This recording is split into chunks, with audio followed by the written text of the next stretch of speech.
Do you like to create unique backgrounds? Well, stick around because I've got 2 fun techniques to share with you today.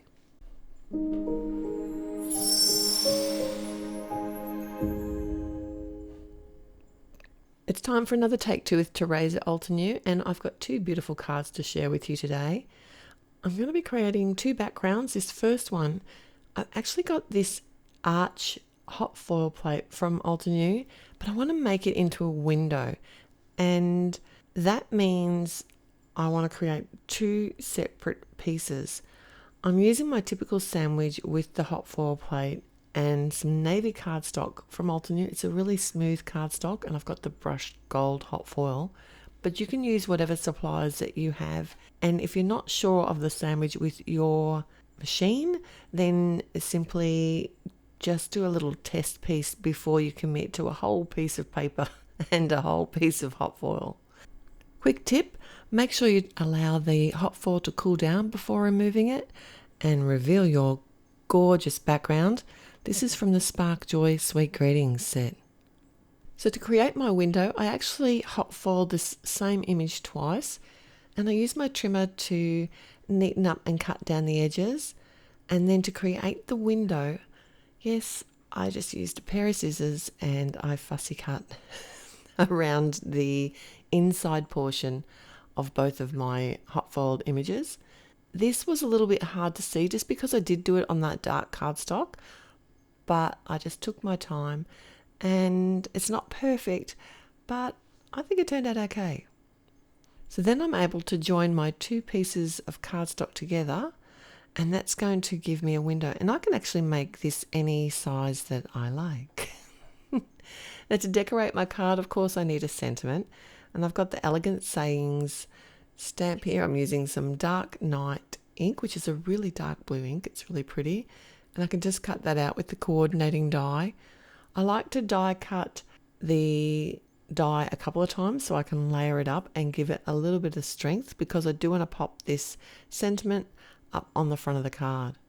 I've also done some die cutting of the prickly pear. This is a beautiful flower that is a layering flower, and has the key mechanism cut into the actual layers of the flower, so it's really easy to layer up, even easier than they used to be, because you can just line up the negative portion of the key and you know that your flower is going to look perfect. But if you wanted to, you can also add more petals or change it around to get a totally different look. Now I've brought the gold in again here. I actually die cut the final layer in some brushed gold and used some liquid glue to adhere all that together. Now this is slightly larger than a regular A2 card, so I didn't realize that initially, but I did come in and actually change the card base to a larger one after. I want my sentiment to sit a little bit lower on the right side of the card and the flower to sit higher, so that what I'm going to use them for is to cover where I've joined my 2 arches to create my window. And the liquid glue, I could have used that here, but I didn't want to take the chance of getting it onto the cardstock beneath, so I just used my tape runner because that's really very forgiving. And I know the pattern doesn't line up exactly, but my elements are going to cover that up. I did decide that I want to pop up my flower, so I added a little bit of, it's a 110 pound cardstock behind it, and then just use some foam tape and tape runner to adhere it all to the front of my card.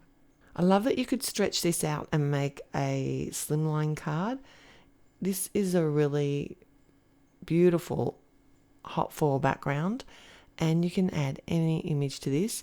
If you didn't want to do the fussy cutting, you could actually just leave the center navy blue.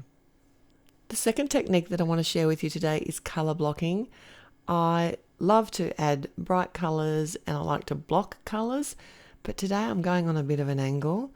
I like to get sort of a visual idea of how I want it to look before I commit. So I've got a piece of white scrap cardstock with an A2 window cut in it, and I can literally just move my cardstocks around till I'm happy with how it looks. I've got a piece of copy paper that's cut to the A2 size, so 4 1/4 by 5 1/2. Added some A4. This is one of the adhesive sheets from Altenew. This is a great product. I reach for it all the time. And then I can simply just use my cardstocks here. So what have I got? It's a bright pink cardstock from the Rose Petal set. I think it's the one that's called Purple Wine. Some of the navy cardstock, I'm bringing that in again. And then one of the blends. This is one of those paper packs from Altenew. It has nearly every colour family in it, and you can sort of use different portions. It's a great paper set, that one. It's often hard to get because it is so popular. Then I can just flip my whole panel over and use my scissors to cut it away. I'm not too worried that the edges aren't perfect because I am going to cut this down to fit on the front of my card with a border.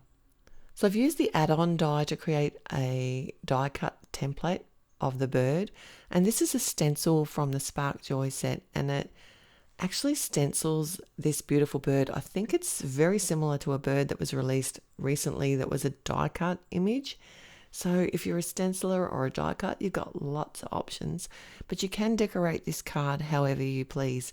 The background is such a fun way to add a kind of modern element, and you can really mix up the colors and make it your own.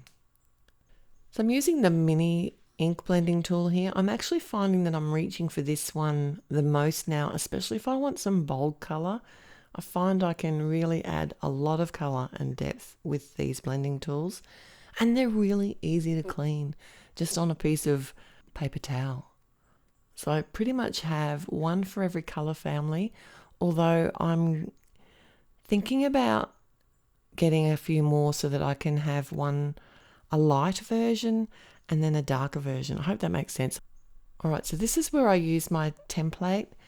I can line up where the die cut is going to happen and just make sure that I've got my stencil lining up correctly so that when I go to die cut it, it's going to die cut perfectly.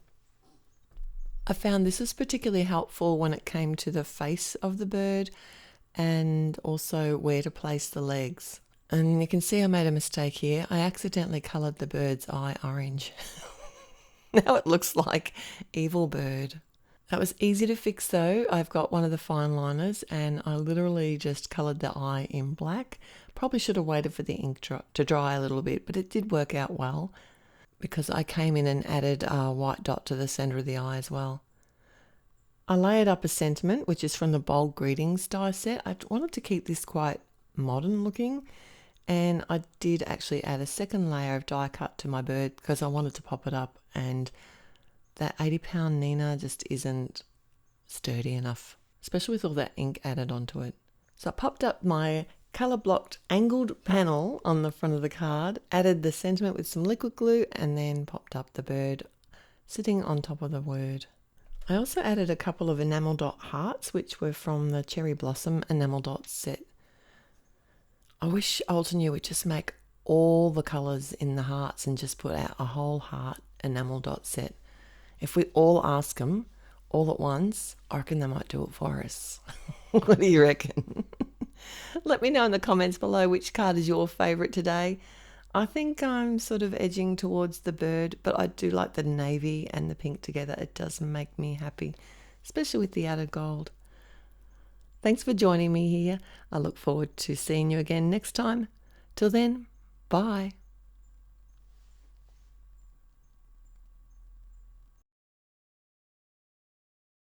Hello there, did that video just spark your creativity? And do you want more project ideas and inspiration videos too? Well, if you do, please make sure that you subscribe to the Altenew YouTube channel.